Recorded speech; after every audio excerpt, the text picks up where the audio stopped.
Menteri Pendidikan dan Kebudayaan Nadiem Makarim menyampaikan sekolah tatap muka diperbolehkan dengan memenuhi syarat tertentu. Kebijakan pembukaan sekolah secara tatap muka yang dimulai pada Januari 2021 ini merupakan hasil dari keputusan bersama Menteri Pendidikan dan Kebudayaan, Menteri Agama, Menteri Kesehatan, dan Menteri Dalam Negeri tentang panduan penyelenggaraan pembelajaran pada tahun ajaran 2020-2021. Nadiem Makarim menekankan pembelajaran tatap muka bersifat diperbolehkan namun tidak diwajibkan. Keputusan dibukanya sekolah berdasarkan izin pemerintah daerah, kepala sekolah, dan orang tua siswa, dalam hal ini komite sekolah.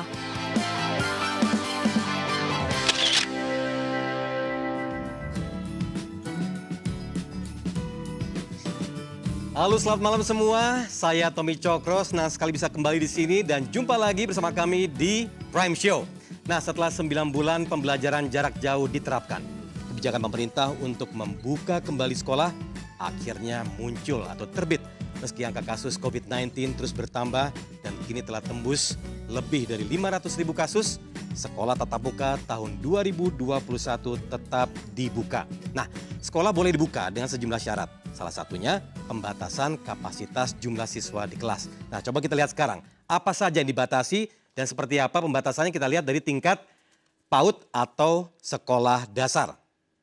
Nah, untuk PAUD atau TK, pertama adalah 5 peserta didik. Kemudian sama dengan SLB 5 peserta didik. Nah, coba kita lihat next-nya nih, di sekolah dasar seperti apa, yaitu 50% kapasitasnya atau bisa 18 orang. Sama pula dengan sekolah menengah pertama, 18 orang atau 50% kapasitas. Nah, kemudian kita ke SMA atau SMK. Ini juga sama, setengahnya 50% atau 18 orang. Dan kemudian mahasiswa hingga kini masih menunggu konfirmasi dari Dikti.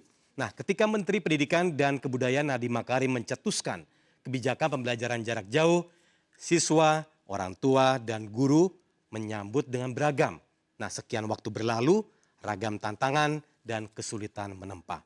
Wacana pembukaan sekolah di masa pandemi pernah mencuat, timbul, kemudian tenggelam. Nah, kemudian Mas Menteri, apakah realistis ketika sekolah dibuka, namun alarm bahaya corona masih terus menyala? Kita saksikan berikut ini. Pembelajaran tatap muka ini diperbolehkan, tidak diwajibkan. Diperbolehkan. Dan keputusan itu ada di Pemda, kepala sekolah, dan orang tua, yaitu komite sekolah. Perbedaan besar ini dari SKB sebelumnya adalah peta zonasi resiko dari Satgas COVID tidak lagi menentukan pemberian izin pembelajaran tatap muka, tapi Pemda yang akan menentukan sehingga mereka bisa memilah daerah-daerah dengan cara yang lebih granular, lebih mendetail. Nah, pernyataan Mas Menteri sepertinya bisa dipertimbangkan karena turut dijabarkan sejumlah syarat mengikat untuk dibukanya sekolah pembelajaran tatap muka. Nah, kemudian apa saja syarat tersebut? Coba kita lihat sekarang. Ya, bahwa sanitasi dan kemudian kebersihan toilet ini juga harus menjadi prioritas. Kemudian berikutnya adalah fasilitas pelayanan kesehatan juga harus diperhatikan. Dan kemudian ya, menerapkan wajib masker. Ini sesuai dengan 3M yang selalu dikumandangkan oleh pemerintah. Dan wajib memiliki termogan, ini pada saat siswa memasuki sekolah. Dan yang kelima adalah pemetaan warga satuan pendidikan untuk mengetahui siapa saja yang memiliki komorbid atau penyakit peserta. Dan terakhir adalah persetujuan. Ini ada 3 pihak sebenarnya, komite sekolah, kemudian Diknas, dan juga orang tua siswa. Nah, sekolah tatap muka ini bisa menjadi pisau bermata dua. Keselamatan anak-anak menjadi pertaruhan. Dan kita harus melihat nih data kasus COVID-19 pada anak di Indonesia per November 2020 yang mencapai lebih dari 50.000 kasus. Dengan tingkat kematian mencapai 238 kasus. Nah, coba kita lihat, saksikan berikut ini. Nah, kasus COVID-19 pada anak usia 0 sampai 5 tahun sejauh ini mencapai 11.916 kasus. Kemudian anak usia 6 hingga 17 tahun lebih mudah terpapar, yaitu mencapai lebih dari 39.000 kasus. Dan juga tingkat kematian anak di Indonesia akibat COVID-19 pada anak usia 0 sampai 5 tahun mencapai 1%. Kemudian pada anak usia 6 hingga 17 tahun. Ini mencapai 0,30%. Nah pemirsa, dari semua siswa yang ada di tingkat sekolah, pesantren menjadi pusat perhatian juga. Bagaimana tidak? Siswa-siswi pesantren tinggal dalam sebuah asrama bersama-sama. Klaster pesantren ditemukan di sejumlah daerah di Indonesia. Dan kita tidak bisa menutup mata. Jika sekolah dibuka, bagaimana dengan keamanan dan keselamatan para santri? Pemerintah harus menjawab tantangan ini secara tegas. Dinas Kesehatan di samping bersama Satgas COVID di tiap-tiap daerah, selain juga membantu bahu-membahu dengan Humas dan Diskominfo daerah masing-masing, melakukan sosialisasi protokol kesehatan kepada orang tua, anak, dan juga kepada sekolah. Di samping itu juga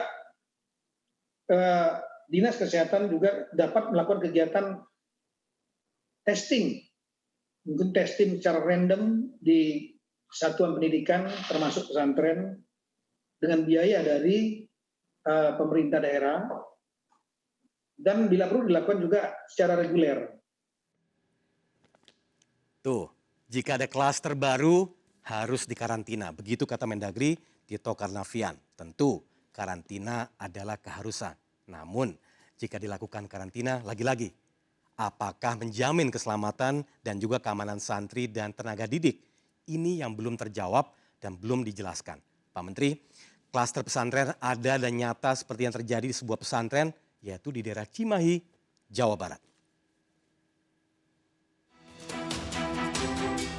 Papan pengumuman ditempel di pintu gerbang Pondok Pesantren Baitul Izzah Kota Cimahi, Jawa Barat. Ponpes ini ditutup dan tidak menerima kunjungan tamu. Aktivitas ponpes pun dibatasi, menyusul terkonfirmasinya 17 santri yang dinyatakan positif COVID-19. Para santri langsung menjalani isolasi mandiri di lingkungan ponpes karena masuk dalam kategori orang tanpa gejala. Diduga penularan COVID-19 dari tamu yang berasal dari daerah zona merah. Pihak ponpes pun memperketat protokol kesehatan di dalam ponpes, sementara itu aktivitas masyarakat di luar ponpes masih normal. Ada tamu, mungkin orang tua atau apa, dari salah satu daerah yang memang terkonfirmasi juga daerah merah, masuk 2 hari kemudian nyebar ke 16 orang. Sekarang sudah diisolasi di isolasi mandiri karena kebetulan kamarnya banyak. Ya. Tapi sudah tidak boleh ada aktivitas lagi. Aktivitas Pondok Pesantren Baitul Hikmah di kawasan Bojong Sari, Depok, Jawa Barat ditutup sementara, menyusul ditemukannya 40 santri dan pengasuh pondok pesantren yang terkonfirmasi positif COVID-19. Mereka pun menjalani isolasi mandiri di pondok pesantren. Sedangkan santri yang negatif COVID-19 dipulangkan untuk sementara waktu. Klaster baru penyebaran COVID-19 di pondok pesantren ditemukan usai dilakukan swab test terhadap 60 santri dan pengasuh pondok pesantren. Mitigasi terhadap kejadian ini. Bagi mereka yang positif saat ini melakukan isolasi di pesantren, dan bagi yang negatif itu dipulangkan. Tim gugus tugas akan melakukan swab test lanjutan terhadap 300 santri dan pengasuh pondok pesantren. Nah, itulah yang terjadi dan kami bisa mengerti bahwa banyak siswa rindu kembali ke sekolah. Mendengar bel masuk, bel istirahat, bel pulang, kemudian menunggu bus sekolah di halte atau berjalan kaki bersama teman, merasa deg-degan karena belum mengumpulkan PR atau sibuk buat kerepean atau contekan di kolong meja jelang ujian. Adik-adik mungkin pernah ada yang seperti itu. Belum lagi orang tua juga pasti kangen sekali untuk merasa santai di rumah tanpa harus memperhatikan pembelajaran jarak jauh. Dan belum lagi pada saat bel istirahat, ngombe es degan bareng teman-teman. Sego campur misalnya di Surabaya. Nah, adik-adik pelajar dan para orang tua siswa, Menteri Agama Fahrul Razi juga mengatakan bahwa bisa merasakan kerinduan para siswa yang ingin kembali ke sekolah. Kita lihat sekarang. Saya merasakan betul kesedihan dan kerinduan yang amat dalam yang dialami oleh siswa, mahasiswa, guru, dan dosen untuk bisa kembali ke madrasah, sekolah, dan kampus. Saya tidak dapat memungkiri adanya kebutuhan pembelajaran tatap muka, terutama dari peserta didik yang mengalami kendala dalam melaksanakan belajar dari rumah. Oleh karena itu, pada kesempatan ini saya menyambut sangat baik pengumuman SKB 4 Menteri ini. Ya berarti dukungannya sudah mulai bergulir dan bicara soal rindu, kami semua merindukan sosok Menteri Kesehatan yaitu Bapak Terawan Agus Putranto. Nah, Kementerian Kesehatan turut mendukung sepenuhnya kebijakan sekolah tatap muka. Nah, pemirsa, harus tahu bahwa Indonesia adalah negara keempat dengan jumlah populasi terbesar dan selama 9 bulan pandemi. Di antara top 10 negara populasi terbanyak, persentase tes swab per populasi Indonesia ada di urutan 3 terbawah atau testing rate-nya ini 3 terbawah, yaitu 1,84%. Jadi sangat rendah sekali dan jauh dari jumlah ideal untuk tes di Indonesia. Tapi sekolah tetap dibuka. Memang tidak wajib seperti yang disampaikan oleh Mas Menteri Nadiem Makarim tadi.